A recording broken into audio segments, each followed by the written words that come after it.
ডিফেন্সের মধ্যে দাড়িওয়ালা ছেলে পেলেদের দেখলে একটা অন্য ধরনের চেহারা হয়ে যায়। কোনো অফিসার একটু বেশি ধার্মিক হয়ে গেলে তাদেরকে জামাত শিবির নাম দিয়ে দেয়। আমি আজান দিতাম, কাপ্তায়ে যেও আজান দিয়েছি, হঠাৎ করে আমাকে আজান দিতে নিষেধ করলো যে আমি আজান দিতে পারবো না। আমাকে অলরেডি অনেক ধরনের নাম দেওয়া হয়েছে। আমি বলে বিভিন্ন কি বলবো মৌলবাদী, জঙ্গি, জনগোষ্ঠীর সাথে সামহাও কানেক্টেড, এইসব কথা ছড়ানো হচ্ছে।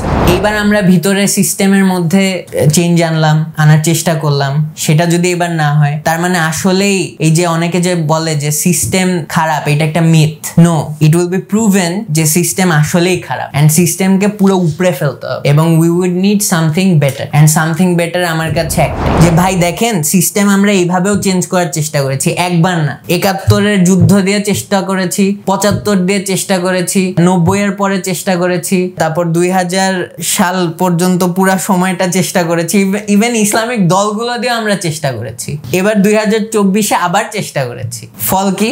জেলাও সেই কদ্দু। এই যে আমি চাকরি হারাচ্ছি, ইটস নাথিং, এটা বিষয় না, আলহামদুলিল্লাহ। তো এখন বর্তমান লাইফ আমার বোনাস লাইফ, কিন্তু এই বোনাস লাইফটা আমি কিসের কাজে লাগাতে চাচ্ছি? 2 টাকার। আইদার আমি মানুষকে প্রমাণ করে দিব যে এই ওয়েতে আপনি বিপ্লব চাইলে বা এই ওয়েতে আপনি চেঞ্জ চাইলে চেঞ্জ আসা সম্ভব না, প্রমাণ। এখানে আমি বলছি না যে চলো আজকেই আল্লাহর বিধান এস্টাবলিশ করব, বিষয়টা এরকম না। আপনি হিন্দু হন, খ্রিস্টান হন, নাস্তিক হন, যাই হন, আসেন না, let's talk about it. Where is the rights and where is the wrong. বিসমিল্লাহির রহমানির রহিম। আসসালামু আলাইকুম ওয়া রাহমাতুল্লাহ। প্রিয় দর্শক, স্বাগত জানাচ্ছি ইনসাফ শোতে। সাথে আছে আমি সৈয়দ মাহফুজ খন্দকার। আজকে আমাদের অতিথি জুলাই বিপ্লবের অন্যতম মুখ, বলা যায় বাংলাদেশের ডিফেন্সের, বাংলাদেশ সশস্ত্র বাহিনীর মধ্য থেকে একমাত্র যিনি হাসিনার বিরুদ্ধে যে বিপ্লব হলো গত 2024 সালের 5 আগস্ট, বিপ্লবের আগে প্রকাশ্যে একজন ব্যক্তি সশস্ত্র বাহিনী থেকে বিদ্রোহ করেছিলেন, নৌবাহিনীর সাবেক কর্মকর্তা, সাবেক অফিসার লেফটেন্যান্ট ইন্তেশার ইনজামাম আমাদের আজকের অতিথি।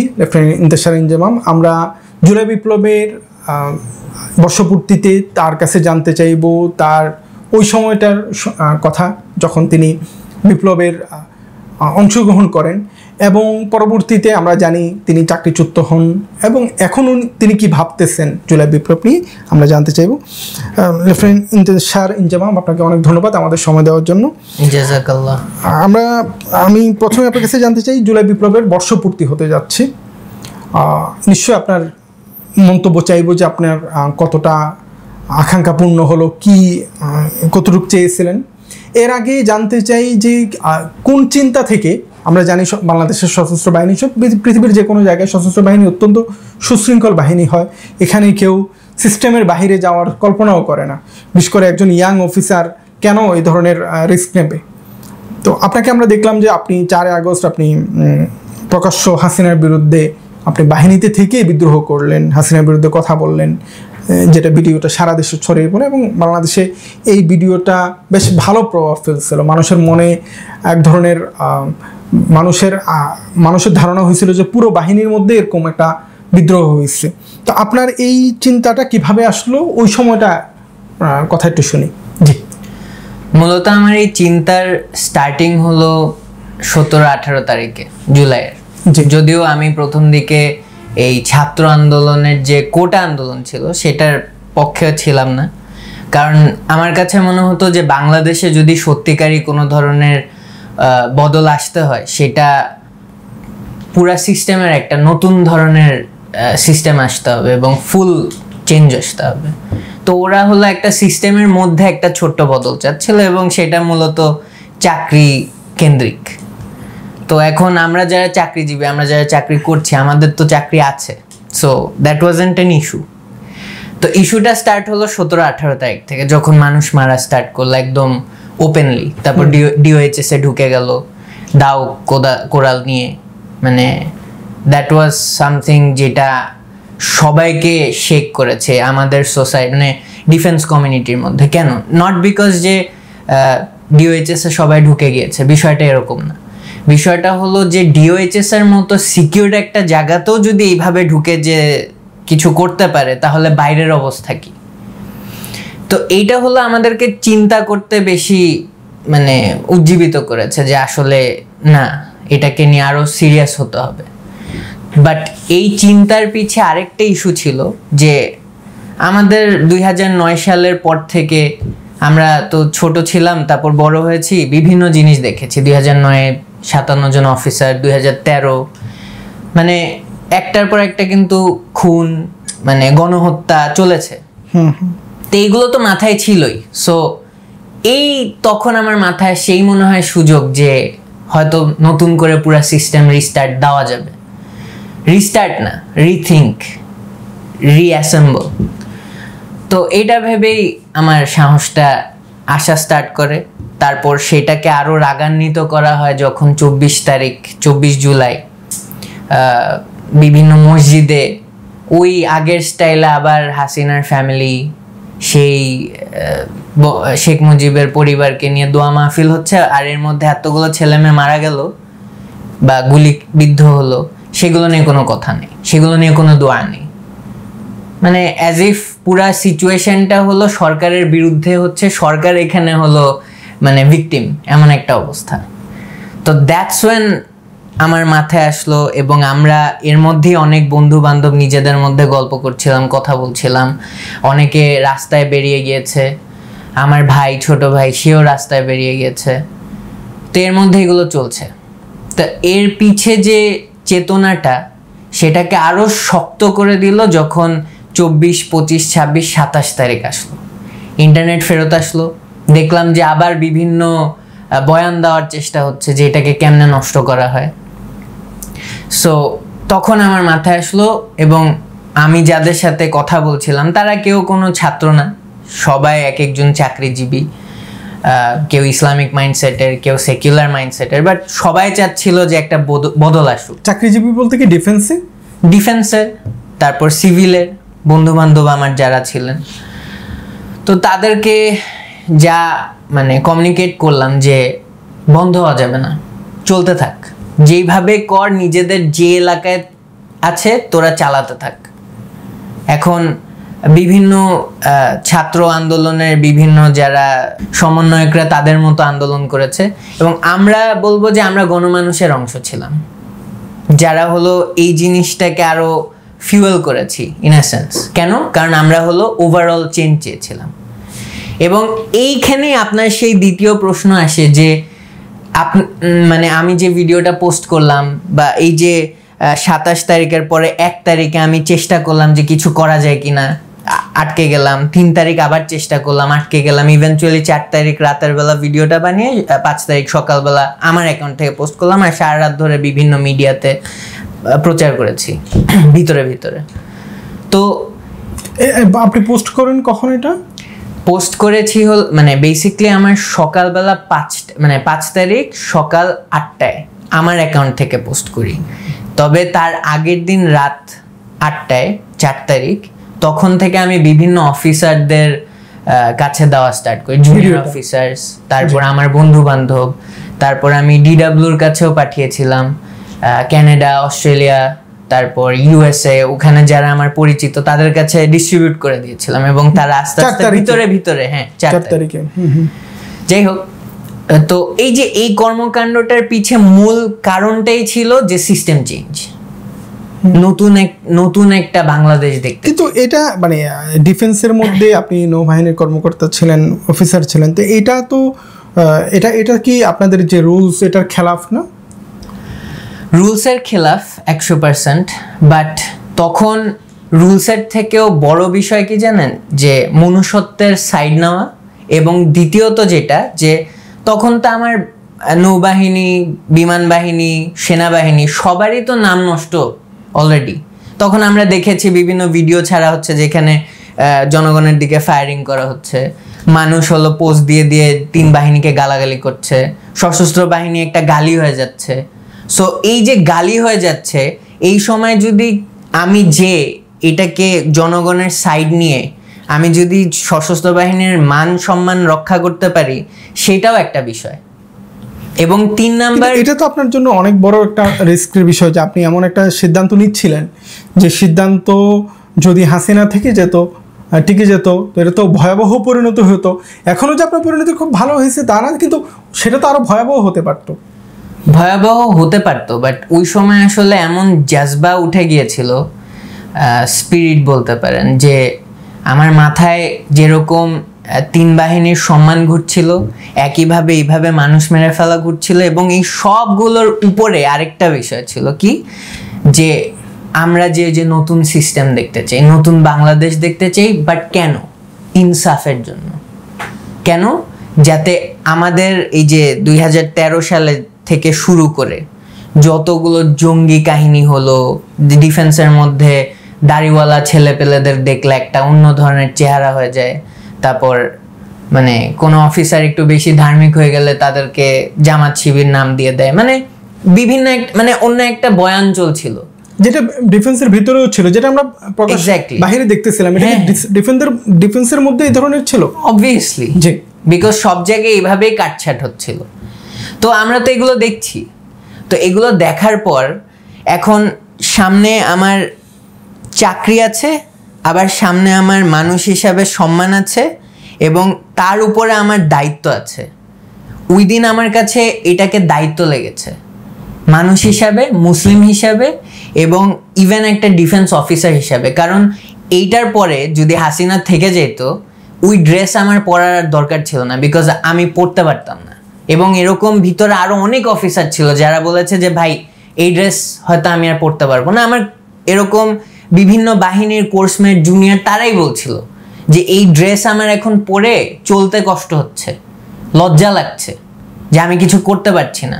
অথবা আপনি আমার কথাই চিন্তা করেন, আমি যখন ছোট ছোট বাচ্চাদেরকে দেখছি যে বাইরে যে এই কি বলবো রাক্ষসীর বিরুদ্ধে আন্দোলন করছে, আর আমি রুমের মধ্যে বসে অথবা বাসায় বসে অথবা ওই দিক দিয়ে কফি খেয়ে বেড়াচ্ছি, ঘুরে বেড়াচ্ছি অফিস আওয়ারের পর, মানে তাহলে আমি কোথায় আর ওরা কোথায়? তো কি আমি মানে এই বিষয়টা কি এরকম যে এটা ওদেরই দেশ, অথবা শুধু আমারই দেশ, অথবা শুধু সরকারেরই দেশ? বিষয়টা তো এরকম না। সো ওইসব চিন্তা করে এগুলো তখন আর কাজে দেয় নাই।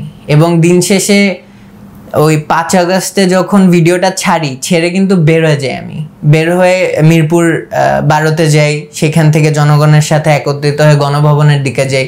তো তখন এক ভাই এসে আমাকে জড়ায় ধরে কান্নাকাটি করছে।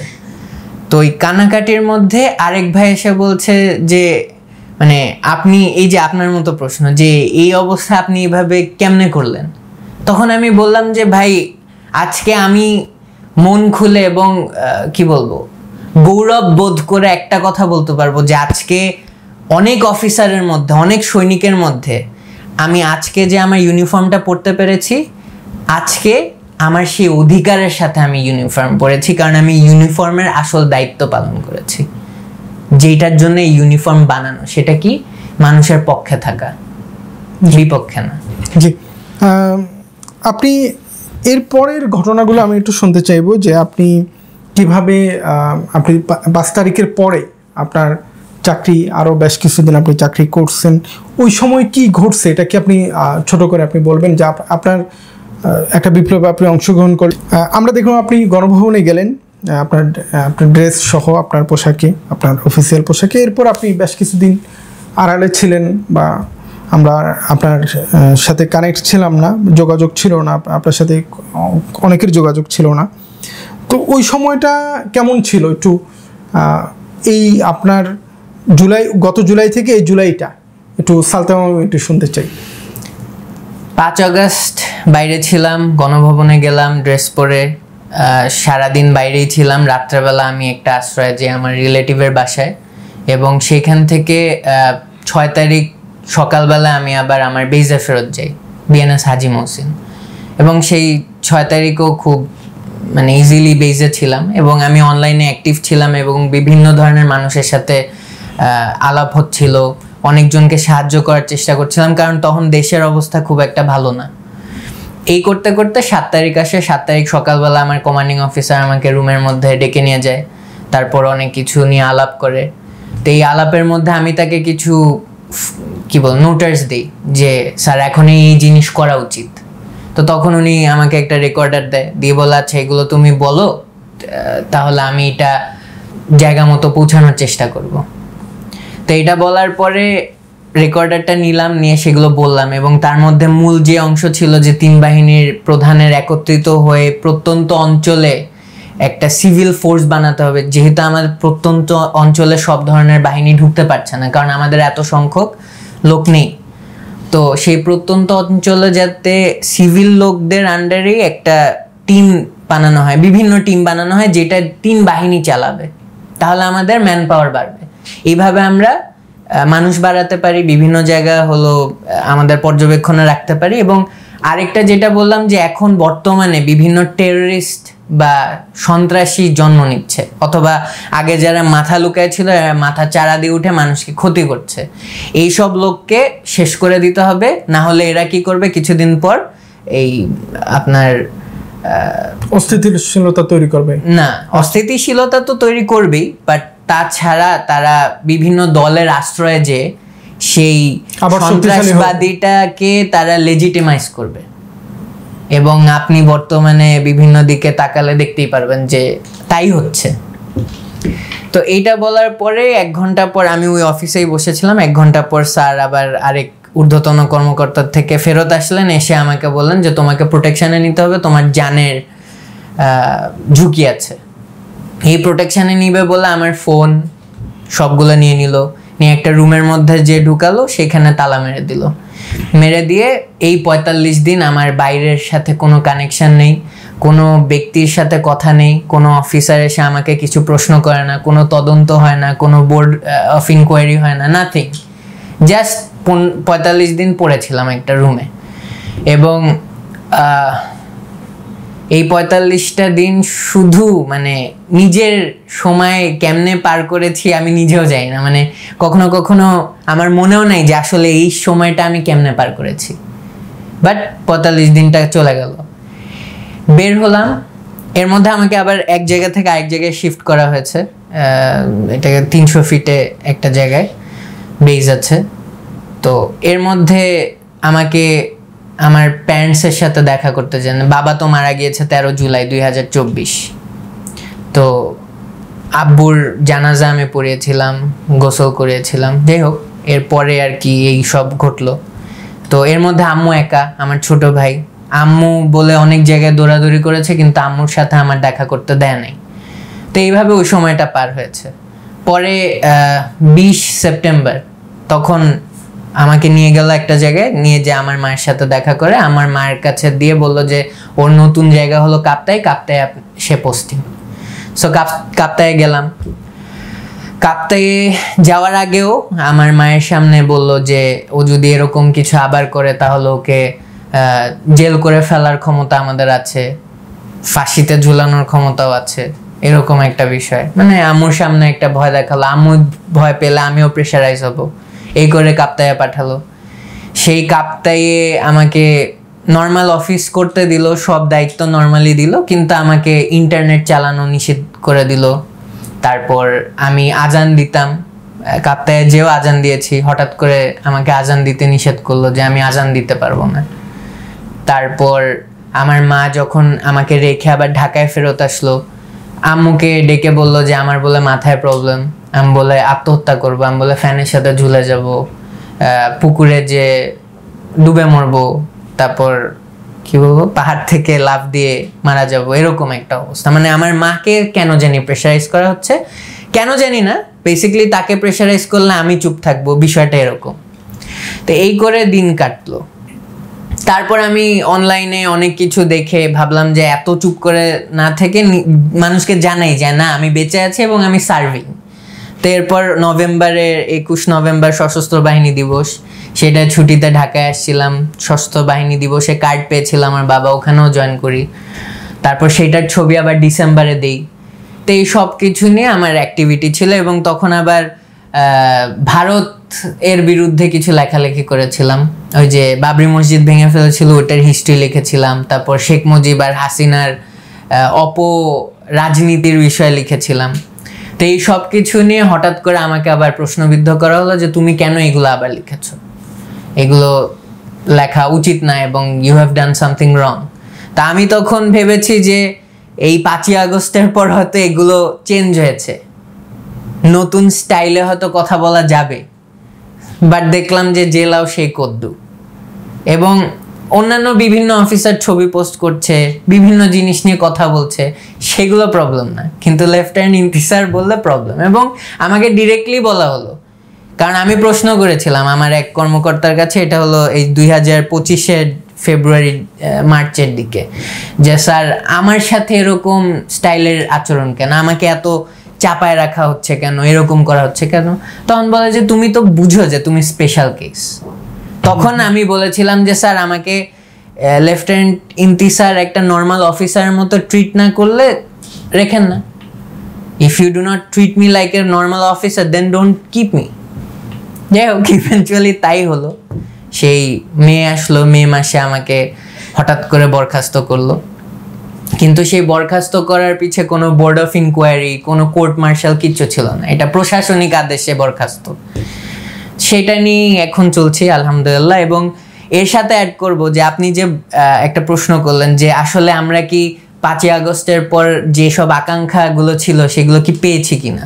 জি, ওটা অবশ্যই জানতে চাই। আপনার সালতানা মাহবী, তাহলে আমরা যদি এভাবে বলি যে আপনি 7 তারিখ পর্যন্ত আপনি মাঠেই ছিলেন, এরপর আপনি আবার 45 দিনের একটা বিশেষ ধরনে যান, এরপর আবার চাকরি করেন, গুম হয়ে যা বলতে পারেন। চাকরি করে আপনি কোথায়? আপনি কাপ্তাইতে। তারপর মে মাসে আপনি কত তারিখ আপনি বরখাস্ত হলেন? মে মাসের 18 তারিখ। 17 তারিখ আপনি বললেন যে কোনো কারণ দর্শানো হয় না এটার জন্য, আপনার মানে কোর্ট মার্শাল বা এই ধরনের কিছু হয়নি। আচ্ছা, জি, নিশ্চয়ই এগুলো নিয়ে আমরা আরো বিস্তারিত কখনো জানতে চাইব। যে আপনি যে আকাঙ্ক্ষা থেকে, আপনার নিজের বিষয়টা তো আপনি বললেনই, এটা নিশ্চয়ই আকাঙ্ক্ষিত ছিল না। যে আকাঙ্ক্ষা থেকে যুক্ত হয়েছিলেন, আপনি বললেন যে দেশের পরিবর্তন চান, দেশের আমূল পরিবর্তন, এমন না যে একটা রিসেট চান শুধু যে আগের মতো হয়ে যাক, একেবারে আমূল পরিবর্তনের স্বপ্ন দেখছিলেন। তো এটা কতটুকু পূর্ণ হলো বলে মনে হচ্ছে আপনার? আপনি যে আকাঙ্ক্ষা থেকে 2024 সালে আপনি আগস্টে আপনি নামলেন, তো সেটা এখন আগস্ট আসতেছে, কতটুকু পূর্ণ হলো বলে মনে হয়? দীর্ঘশ্বাস নিয়ে বলতে হবে যে কিছুই পূর্ণ হয়নি। মনে হচ্ছে যে এক জায়গা থেকে ব্যাটন পাস করে আরেকজনকে দাও। এটা কি আপনার চাকরি চলে যাওয়ার কারণে? না, কারণ আমাকে যখন সেপ্টেম্বরে ছেড়েছে, বের হয়ে প্রথম জিনিস দেখেছি যে নতুন যে ইন্টারিম সরকার, তারাও পাওয়ারে এসেছে বিগত সরকারের কারো হাত ধরে।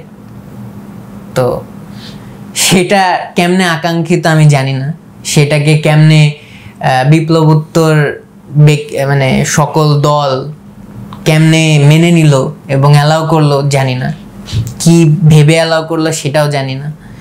এরপরে আমাদের স্বীকৃতি আসে নাই, সেটাকে কেউ বিপ্লবও বলতে চায় না, ম্যাক্সিমাম মানে প্রশাসনিক দিক থেকে বলতে চায় এটা গণ অভ্যুত্থান, এটা কোনো বিপ্লব না। আবার পারলে কয়েকজন গণ অভ্যুত্থানও বলে না। তো কি পেলাম? কোনো রোডম্যাপ নাই। সংবিধানের পুরা নতুন করে আমরা সংবিধান চেয়েছিলাম, নাই। সেই সংবিধানের কিছু সংস্কারও নাই। অন্যান্য যেসব সংস্কারের কথা আসছে সেটার প্রত্যেকটা পরতে পরতে প্রশ্ন। আপনার আকাঙ্ক্ষা পূরণ হয় নাই, এটা মূল ইস্যু। তো পূরণ না হওয়ার কারণ কি আপনার মনে হয়? কি কারণে আপনার আকাঙ্ক্ষাটা, আপনারা যে আকাঙ্ক্ষা রাখছেন, এবং এটাও তো আবার একটা বিষয় যে অনেকের অনেক রকম আকাঙ্ক্ষা ছিল। আপনি ডিফেন্স থেকে আসছেন, আপনার এক ধরনের আকাঙ্ক্ষা, বিএনপি যে কর্মীরা প্রাণ দিছে তাদের আকাঙ্ক্ষা তাদের দল ক্ষমতা যাবে এমন হয়তো ছিল। তো আকাঙ্ক্ষা তো অনেক রকম ছিল। আপনি কোন ধরনের আকাঙ্ক্ষা পূরণ হয় নাই বলে আপনার বেশি আফসোস হচ্ছে, এবং মানে কোনটা একেবারেই হওয়ার দরকার ছিল? 3 ধরনের আকাঙ্ক্ষা মোস্টলি। প্রথম, এই যে আমাদের যে 3 ফোর্স আছে তাদের এক ধরনের সংস্কার, তাদের নীতিমালার সংস্কার, তাদের ওয়ে অফ লাইফের সংস্কার। কেন দরকার এটা? কারণ 3 বাহিনীর ভিতরে যে সংস্কৃতি চলছে, এবং সেটা শুধু 2009 থেকেই না, এটা অনেক আগের থেকে। 2009 থেকে জিনিসটা আরো বেশি খারাপের দিকে গেছে। কেন? কারণ একটা এমন সিস্টেম বানায় দেওয়া হয়েছে ভিতরে যে এটা শুধু সরকারের তোষামোদি করে উপরে উঠতে হবে, এবং আমরা দেশ নিয়ে কম ভাববো, আমরা নিজেকে নিয়ে বেশি ভাববো। এটা 2009-এর পরে মূলত হয়েছে। এটা পরিবর্তন চেয়েছিলাম, এবং এটা পরিবর্তনের জন্য ফিজিক্যাল পরিবর্তন আমার দেখতে হবে। যে আমার কিছু লজ পোস্ট করতে হবে অথবা সাংবিধানিক কিছু চেঞ্জ আনতে হবে, যেটা নিয়ে আমি 5 অগস্টের রাতেও আমি পোস্ট করেছিলাম 9 দফা দিয়ে। আমার একটা ভিডিও আছে, মানুষ আমাকে কাঁধে নিয়ে যাচ্ছে, সেটার মধ্যে আমি 9 দফা চেয়েছিলাম যে আর্টিকেল 45-এর সেটার অ্যামেন্ডমেন্ট যাতে করে, তারপর 3 বাহিনীর প্রধানদেরকে সাংবিধানিক স্বীকৃতি দেওয়া। কেন? যেন তাদেরকে কোনো দলীয় লোক এসে দলীয়ভাবে ব্যবহার না করতে পারে। সেটার জন্য দরকার পড়লে নতুন করে একটা ইনস্টিটিউশন বানানো, যারা হলো এই 3 বাহিনীর প্রধান এবং বিভিন্ন প্রমোশন প্রসেসগুলো ওভারসি করবে। সেটা দরকার পড়লে বিভিন্ন গ্রুপসের বা বিভিন্ন জনপ্রতিনিধি, রিটায়ার্ড অফিসার্স, বিভিন্ন প্রতিনিধি দিয়ে একটা সংগঠন বানানো যেতে পারে এবং এক্স্যাক্টলি এরকম অনেক কিছু নিয়ে বানানো যেতে পারে।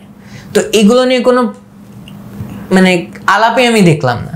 এবং আমাদের যে 3 বাহিনীর বইগুলো সব সেই ব্রিটিশ আমলের, সেগুলোর মধ্যে বিভিন্ন চেঞ্জেস এনেছে এবং একইভাবে আমাদের এই যে আপনার লিগ্যাল প্রসেস, লিগ্যাল সিস্টেম, আইনি অবস্থা একই কম বেশি। হ্যাঁ, অনেকে বলবে যে এখানে অনেক কিছু পরিবর্তন এসেছে, অনেক কিছু আপনি গুনে দেখেন পরিবর্তনের অংশ কতটুক, আর সেই ব্রিটিশ আমল, পাকিস্তান আমলের নিয়ম নীতিমালা, সো আমরা ওগুলো নিয়েই আছি এবং ওটা নিয়েই চলছে। এরপর আরেকটা চেয়েছিলাম যে এই যে ফ্রিডম অফ স্পিচ, বাক স্বাধীনতা যেমন আসলে পেয়েছি কিনা আমি জানি না। হ্যাঁ, আগের থেকে বেশি, এটা আমাদের পাওয়া। যেমন হয়তো আগে এইগুলো কথা বললে আমি গায়েব হয়ে যেতাম, বাট তারপরও যে আমি এগুলো বলছি, এইটা এখনো শঙ্কা আছে। এবং তার উপর যদি ইসলামিক কিছু সেটার সাথে অ্যাড করি, আমাকে অলরেডি অনেক ধরনের নাম দেওয়া হয়েছে। আমি বলে বিভিন্ন কি বলবো মৌলবাদী, তারপর জঙ্গি, জনগোষ্ঠীর সাথে সামহাও কানেক্টেড, এইসব কথা ছড়ানো হচ্ছে। এবং এটা আপনি আরও দেখতে পারবেন। এই বছর RTV-র একটা ছিল, রিপোর্ট ছিল, সেখানে ওই যে বৈশাখের আগে একটা মহড়া হচ্ছিল পুলিশের। সেই মহড়ায় একটা লোক দাঁড়ায় সামনে, সে বলছে যে আমি বৈশাখী মানি না। তাকে টেররিস্ট দেখিয়ে দেখানো হচ্ছে যে তাকে অ্যাটাক করা হচ্ছে একটা মহড়ার মধ্যে। এক্স্যাক্টলি। তো বাংলাদেশে আফটার 5th অগস্ট 2024 এখনো একটা ব্যক্তি মুখ খুলে বলতে পারবে না যে আমি, ফর এক্সাম্পল, আমি মানলাম না, আমি যে বৈশাখী মানি না, আমি করব না, পছন্দ না, এটা আমার ধর্মীয়ভাবে অ্যাকসেপ্টেড না, বলতেই পারে একটা লোক। এই জন্য কি তাকে জঙ্গি বানায় একটা সরকারি মহড়ার মধ্যে ঢুকানো হবে যে এই ধরনের কথা জঙ্গি কথা? এইগুলোরও চেঞ্জ হয় নাই, মাইন্ডসেট ওই সেম জায়গায় ঘুরছে।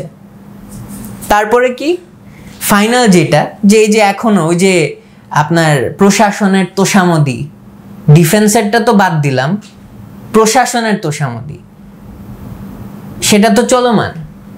আপনি ঢাকায় বিভিন্ন রাস্তায় ঘুরেন, বিভিন্ন এলাকায় বিভিন্ন রাস্তায় ঘুরেন, সেই এলাকাগুলোর উন্নতি হয় যদি ওখানে কোনো নেতা, কোনো দল যায়, তাদের সামনে দেখানোর জন্য। তো সিস্টেম তো এটা হওয়ার কথা না, সিস্টেম অটোমেটিক চলার কথা, কিন্তু সিস্টেম তো অটোমেটিক চলছে না, তাকে চাবি ঘোরানো হচ্ছে। তাই এই চাবি ঘোরানো তো আজকের জিনিস না, এটা সেই যতদিন বাংলাদেশ আছে সেইভাবেই চলছে এবং আসেনি না। এবং 1972 সংবিধান নিয়ে তো অনেকে অনেক কিছুই বলেছে, এগুলো কতটুক আসলে নিয়ে কথা হচ্ছে আমি জানি না। ওই যে ঐকমত্য কমিশনের কিন্তু বিভিন্ন আমরা কথাবার্তা শুনছি, কিন্তু সেখানে আসলে কতটুকু ঐকমত্য হচ্ছে এক আল্লাহ ভালো জানে। তো এটাই আর কি, এখানে এখন ওই বড় ধরনের হাই নিঃশ্বাস ছাড়া। 3টার আকাঙ্ক্ষার কথা বলছিলেন, 3টার একটাও পূর্ণ হয়নি না। আচ্ছা, তো এক বছর হচ্ছে যে সরকার গঠন হয়েছে, সে সরকার চেষ্টা করতেছে, তাদের বক্তব্য হলো তারা মৌলিক কিছু বিষয় সংস্কার করে তারপরে নির্বাচনে যাবে, নির্বাচন আস। তো আপনার কি মনে হয় বাকি সময়ের মধ্যে এই আকাঙ্ক্ষাগুলো পূর্ণ হবে?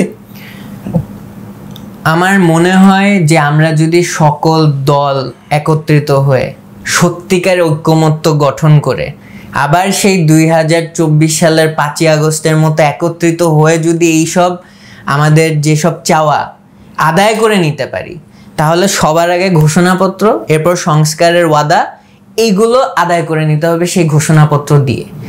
এবং এইটা যদি এই 5ই আগস্টের মধ্যে না হয়, তাইলে ধরে নিতে হবে যে we are back to circle 1। এবং যদি আমরা আসলে we are back to circle 1, তাহলে একটা কথা বলে দিচ্ছি যে এর পরে যে বিপ্লবটা হবে সেটা আল্লাহ ভালো জানে, তবে সেটা আরো অনেক ভয়ঙ্কর হবে। এবং মানুষ এইবার ক্লিয়ার হয়ে যাবে যে আসলেই সিস্টেমের মধ্যে সিস্টেম চেঞ্জ করে লাভ হবে না, তাহলে পুরা সিস্টেমটাকে অন্যভাবে আনতে হবে। এবং আমার মনে হয় যে সেই বিষয়ে আমাদের এই 5 আগস্ট হলো একটা প্রুফ টেস্ট, এটা হলো একটা falsification test kind of in a way, যে এইবার আমরা ভিতরে সিস্টেমের মধ্যে চেঞ্জ আনার চেষ্টা করলাম, সেটা যদি এবার না হয়, তার মানে আসলেই এই যে অনেকে যে বলে যে সিস্টেম খারাপ, এটা একটা myth. No, it will be proven যে সিস্টেম আসলেই খারাপ, অ্যান্ড সিস্টেমকে পুরো উপড়ে ফেলতে হবে। এবং we would need something better, and something better আমার কাছে একটাই, সেটা আপনাদের কাছে ক্লিয়ার যে একটা কি হতে পারে। জি বলেন, আপনার যেটা বলতে চাইছেন আপনি। সেটা হলো ভেরি ক্লিয়ার যে it will be rule of Allah, এবং আল্লাহর নিয়মের বাইরে যে প্রত্যেকটা নিয়ম ধ্বংসের দিকে, এবং সেটা যে আমাদেরকে বারবার ব্যবহার করে কোনো একটা দল, কোনো একটা ব্যক্তি, কোনো একটা সিস্টেমের বহিরাগত শক্তির ব্যবহারের জন্য ব্যবহার করা হবে, সেটাই প্রমাণ করে। আপনি তার মানে আপনি বলতেছেন আপনি ইসলামী শাসন চান? হ্যাঁ, মানে ইসলামী শাসন তাহলে আপনি কি মানে কিভাবে চান? আপনি কি চলমান ইসলামী দলগুলোর সাথে, আপনি যেহেতু এখন চাকরিতে নাই, আপনি কি ইসলামী দলগুলোর সাথে যুক্ত হচ্ছেন, বা ইসলামী দলগুলোর মাধ্যমে ইসলামী শাসন চান, বা কিভাবে আপনি নতুনভাবে চিন্তা করতেছেন? আগে যেটা ভাবতাম যে ইসলামিক শাসন আসলে এটা আল্লাহর হাতে, এটা মুসলিম হিসাবে আমাদের প্রত্যেকের একটা বেসিক আইডিয়া আছে যে ইসলামিক শাসন আসবে, সুনার অর লেটার আসবেই ইনশাআল্লাহ। তো যখন আসবে তখন এই মুসলিমদের রেডি থাকতে হবে, তারা যাতে ইলম মানে নলেজ গ্যাদার করে, জ্ঞান থাকে। কিভাবে আসবে? এটা হলো আমাদের দাওয়াত দিতে হবে, একজন আরেকজনকে শিখাতে হবে। এই যে আমি যেভাবে কথাগুলো বলছি, আমি যাতে বলতে পারি, মানুষকে বুঝাতে পারি যে ভাই দেখেন সিস্টেম আমরা এইভাবেও চেঞ্জ করার চেষ্টা করেছি, একবার না, 71-এর যুদ্ধ দিয়ে চেষ্টা করেছি, 75 দিয়ে চেষ্টা করেছি, 90-এর পরে চেষ্টা করেছি, তারপর 2000 সাল পর্যন্ত পুরা সময়টা চেষ্টা করেছি, ইভেন ইসলামিক দলগুলো দিয়ে আমরা চেষ্টা করেছি, এবার 2024-এ আবার চেষ্টা করেছি। ফল কি? জেলাও সেই কদ্দু। তাহলে এখন আমাদের কি করতে হবে? আমাদের এখন নিজেদেরকে এইটাই বুঝাতে হবে যে আমরা এই সিস্টেম দিয়েই সিস্টেমকে ঠিক করতে পারবো না, এই সিস্টেমের বাইরে কোনো একটা উপায় খুঁজতে হবে। এবং কি হবে?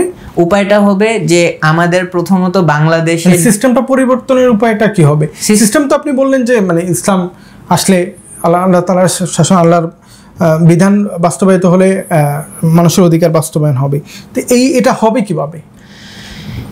এটা হওয়ার পিছে মেইন ফোর্স যেটা থাকতে হবে যে মানুষের আগে বুঝ আসতে হবে যে আল্লাহর বিধানটাই যে প্রপার, এবং সেইটাই হলো আমাদেরকে ইভেন ইকুয়াল রাইটস দিবে। ইভেন নন মুসলিম বলেন, এই যে নারীবাদের দরকার আসলে নাই, ওর থেকেও ইম্পর্টেন্ট আল্লাহর যে বিধান আছে তার মধ্যেই কিন্তু ওমেন মানে নারীদের equality as a human being, সেখানে জেন্ডার রোলস, ডিফারেন্ট ইস্যুস আছে, এগুলো নিয়ে মানুষদেরকে আসলে ডিসকাশনে যেতে হবে।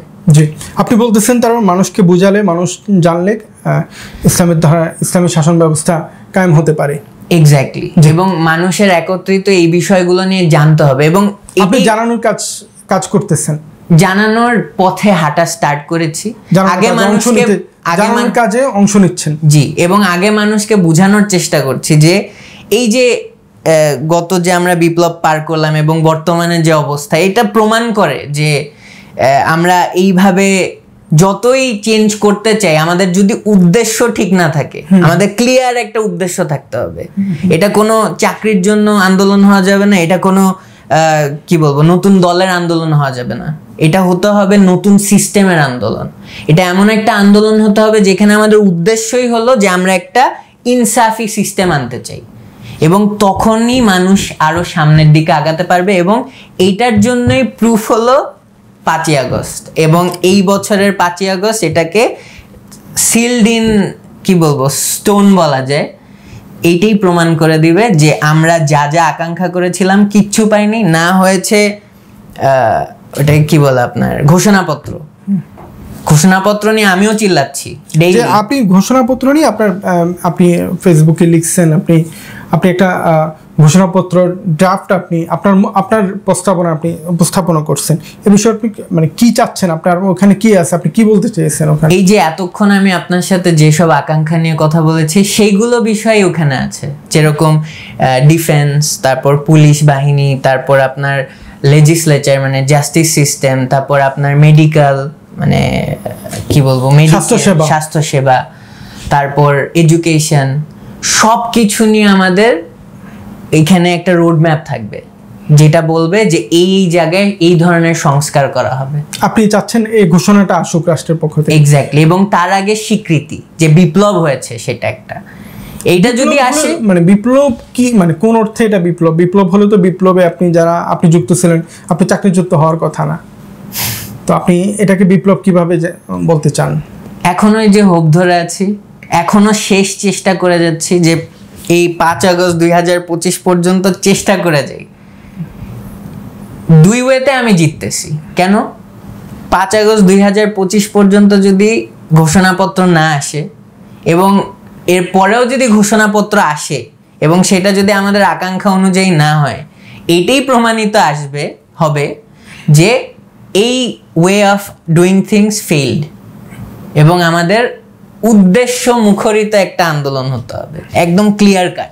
এখানে কোনো অন্য কিছু নাই, সবার একত্রিত হয়ে একটা নতুন সিস্টেম চাইতে হবে, এবং সেই নতুন সিস্টেমের জন্য সবাইকে বোঝাতে হবে। তো এই যে আমি চাকরি হারাচ্ছি, ইটস নাথিং, এটা বিষয় না, আলহামদুলিল্লাহ।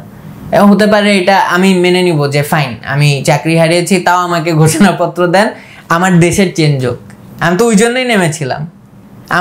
আমি এখন এটাকে বোনাস লাইফ হিসাবে ধরেছি, ওইখানে তো ধরেই নিয়েছিলাম যে হয়তো একটা গুলি লাগলে গেলাম। তো এখন বর্তমান লাইফ আমার বোনাস লাইফ, কিন্তু এই বোনাস লাইফটা আমি কিসের কাজে লাগাতে চাচ্ছি? 2টা কারণ। আইদার আমি মানুষকে প্রমাণ করে দিব যে এই ওয়েতে আপনি বিপ্লব চাইলে বা এই ওয়েতে আপনি চেঞ্জ চাইলে চেঞ্জ আসা সম্ভব না, প্রমাণ, এবং একবার না কত বছর ধরে প্রমাণ হয়েছে। এবং দ্বিতীয় যে আমাদের আসলে কোন পন্থায় চলতে হবে, কোন পন্থায় নিজেদেরকে এডুকেট করতে হবে, যে কারণে আমরা বলতে পারবো যে আচ্ছা তাহলে মনে হয় উপায় অন্য কিছু, এবং আমার জন্য সেটা আল্লাহর বিধান। এবং সেটা নিয়ে আমি সবাইকে ডিসকাশনে আসতে বলছি। এখানে আমি বলছি না যে চলো আজকেই আল্লাহর বিধান এস্টাবলিশ করব, বিষয়টা এরকম না। আপনি হিন্দু হন, খ্রিস্টান হন, নাস্তিক হন, যাই হন, আসেন না, let's talk about it. Where is the rights and where is the wrong? আপনার বর্তমান সিস্টেম কেমনে আমার সেই সিস্টেমের থেকে, মানে আমার আল্লাহর সেই সিস্টেমের থেকে খুব ভালো, এটা দেখে আপনারা আমাকে এসে বুঝান। কারণ আমার কাছে কোনোভাবেই প্রমাণ করতে পারে নাই, আমি যতদিন বেঁচে আছি কোনো উপায়ে আমি দেখতে পারি নাই যে কোনো ধরনের মানুষের বানানো কোনো সিস্টেম কাজ করছে।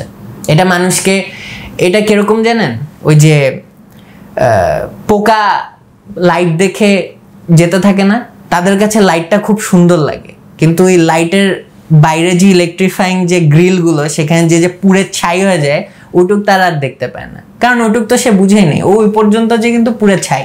কিন্তু দূরে যারা আছে ওরা বলছে ওয়াও লাইটটা তো খুব সুন্দর, কিন্তু এই লাইটটা কি আসলে আল্লাহর লাইট? না, এই লাইটটা হলো যে মানুষের চিন্তা করা যে আমার বানানো সিস্টেম মনে হয় সুন্দর, এটা হলো সেই লাইট। সো আমার শেষ যে কথা থাকবে যে let's come to the actual light, let's talk about it. এবং 2024 সালের 5ই আগস্টে কিছু হোক বা না হোক, বর্তমানে একটা জিনিস আমাদের এস্টাবলিশ করতে হবে, সেটা হলো আমাদের কথা বলার স্বাধীনতা। আমি যেন আমার কথাগুলো আপনার পর্যন্ত পৌঁছাতে পারি, যেন আপনিও আমার পর্যন্ত এই কথা পৌঁছাতে পারেন, এবং এটা যেন একটা সিভিলাইজ ডিসকাশন হয়। আপনি আমাকে কথায় যাতে জঙ্গি না বানায় দেন, এবং আমিও একইভাবে আপনাকে ওই সেকুলার চরমপন্থী বানাবো না। Will talk about it, then let's come to a middle point, যে আচ্ছা আসলে আমার সোসাইটির জন্য বেস্ট কি, এটাই আর কি। অনেক ধন্যবাদ ইন্তেশার, আপনি আপনার জুলাই বিষয় যেমন বললেন, আপনি পাশাপাশি আপনার চাকরি, আপনার আকাঙ্ক্ষা, আপনার আগামী চিন্তা সব কিছুই বললেন। আমরা আরও অনেক বিষয়, নিশ্চয়ই দর্শকদের অনেক বিষয় প্রশ্ন থাকবে, আপনার চাকরির হারানোর বিষয়গুলো নিয়ে অনেকের আগ্রহ থাকবে, এবং আপনাকে নিয়ে বেশ কিছু প্রচারণাও হয়েছে, এগুলো নিয়ে আপনার হয়তো কখনো আমরা শুনবো। যদি এগুলো ব্যক্তিগত বিষয়, আমরা মনে করি যে এগুলোকে নিয়ে আলোচনায় আনাটাই, যারা এই ধরনের প্রচারণা চালায় তাদেরকে সুযোগ দেওয়া, এই জন্য আমি বিষয়গুলোকে আমি ব্যক্তিগতভাবে মনে করি এগুলো এড়িয়ে যাওয়াই ভালো। আমরাও চাই আপনার আকাঙ্ক্ষা পূর্ণ হোক, 5 আগস্টের আকাঙ্ক্ষা পূর্ণ হোক, মানুষ অধিকার ফিরে আসুক মানুষের, এবং উত্তম অধিকার ফিরে আসুক, মানুষ সত্যিকার অর্থে অধিকার ফিরে পাক। আপনাকে অনেক ধন্যবাদ আমাদেরকে সময় দেওয়ার জন্য। জাযাকাল্লাহ খাইর। দর্শক, আপনারা শুনলেন লেফটেন্যান্ট ইন্তেশার ইনজামামের কথা। তিনি 5 আগস্টে আমাদের যে বিপ্লব হলো, বিপ্লবের অন্যতম আমাদের বিপ্লবী মুখ, ডিফেন্স থেকে একমাত্র ব্যক্তি যিনি বিপ্লবে প্রকাশ্য অংশ নিয়েছিলেন। আমাদের আগামীর ইতিহাসে অবশ্যই লেফটেন্যান্ট ইন্তেশারের নাম থাকবে, স্বর্ণাক্ষরে লেখা থাকবে ইনশাআল্লাহ। বিপ্লব কতটা আকাঙ্ক্ষাপূর্ণ হলো, এর চেয়ে বড় কথা প্রধান উদ্দেশ্য যেটা শেখ হাসিনার পতন, সেটা হয়েছিল, সিস্টেমের পতন হয়েছিল। নতুন করে সিস্টেম দাঁড়ায় নেই, এটা আমাদের এখনো আফসোস। আমরা আশা করি এটা দাঁড়াবে। দর্শক, আগামীতে আবারও কথা হবে, জুলাই বিপ্লব নিয়ে আরও কথা হবে ইনশাআল্লাহ। ভালো থাকবেন, সুস্থ থাকবেন। আল্লাহ হাফেজ।